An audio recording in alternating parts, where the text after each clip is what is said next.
Our third speaker, who's also joining us remotely, is S2 Hurley. Great, thank you.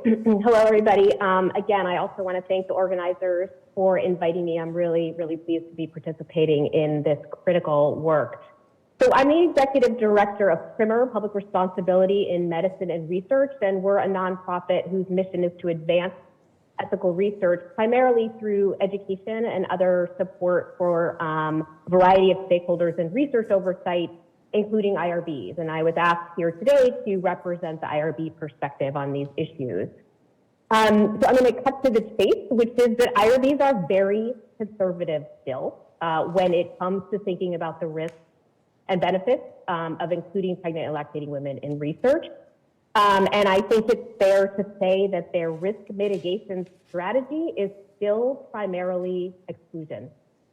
And so I think there's a few things I want to sort of highlight that shed some light on that, one of which you just heard mentioned right now. So IRBs are beholden to the common rule and the FDA regulations, depending on the nature of the research, and pregnant women were only removed from the list of categories of vulnerable subjects of research from the common rule in the 2018 revisions, and that classification is still in the FDA regulations now, although there are efforts underway to harmonize. The regulations at Subpart B, which you just heard Hillary mention, that govern research with pregnant women funded by Health and Human Services, and that the FDA also in guidance has recommended are followed, are frankly notoriously ambiguous, complex, and unclear. As you probably know, Subpart B is written to lay out 10 conditions that have to be met for research with pregnant women to proceed, a lot of which is about balancing risks and benefits. And we know there's a lot of literature on this. There's a wide variation and disagreement amongst IRBs on a number of things. For instance, the interpretation of the federal standard of minimal risk.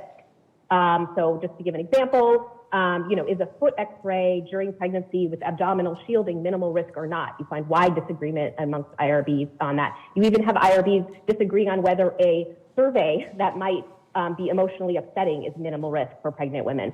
So, and I should say this is not unique. This question, this sort of difficulty kind of in interpreting or differences in interpreting the federal minimal risk standard is not unique to research on pregnant and lactating women.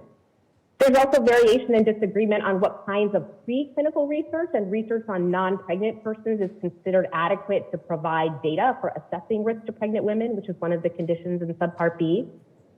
There's even disagreement and lack of clarity about what should be considered research risks. So another example I've seen mentioned is of surveying IRBs about this, an opportunistic pharmacokinetic study of HIV retroviral medication that's being prescribed to women during their clinical care. You find IRBs disagreeing on whether delivery of the drug and the risks that go with the drug are themselves research risks, even though technically what's part of the study is just the blood draw for the PK study. And I should say FDA guidance is actually pretty clear on this, but still some, again, differences in IRB interpretation. And one other really interesting example I wanted to share that just sort of shows this ambiguity, and this is from Amina White and colleagues in a paper about IRB decision-making from 2021.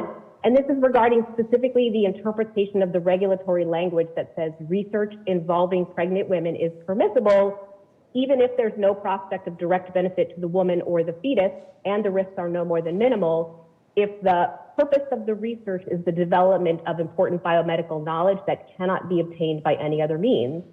And this study found that some IRBs focused on the important biomedical knowledge phrase and choose to approve inclusion of pregnant women in research that wasn't primarily about pregnancy, recognizing it could yield valuable knowledge if pregnant women were included. And other IRBs focused on the by any other means phrase and understand the regulations to exclude pregnant women from research that could be conducted with non-pregnant participants. So I think that we can't underestimate the sort of role of habit or inertia in some ways that we're, IRBs are not in the habit of seeing pregnant women included in research, and they're certainly not in the habit of asking investigators to justify exclusion. And I think it's also worth keeping in mind the framework within which IRBs operate for evaluating risks and benefits.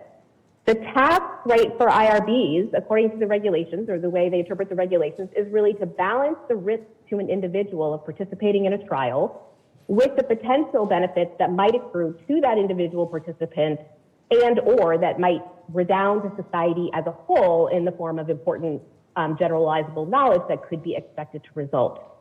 That framework that IRBs themselves operate in doesn't really countenance or encourage assessing risks of not doing the research. So for instance, the risk to this fetus, if this pregnant woman isn't enrolled in this H1N1 flu vaccine trial and she gets sick, right? But also not really looking at the larger risks that are driving this whole conversation.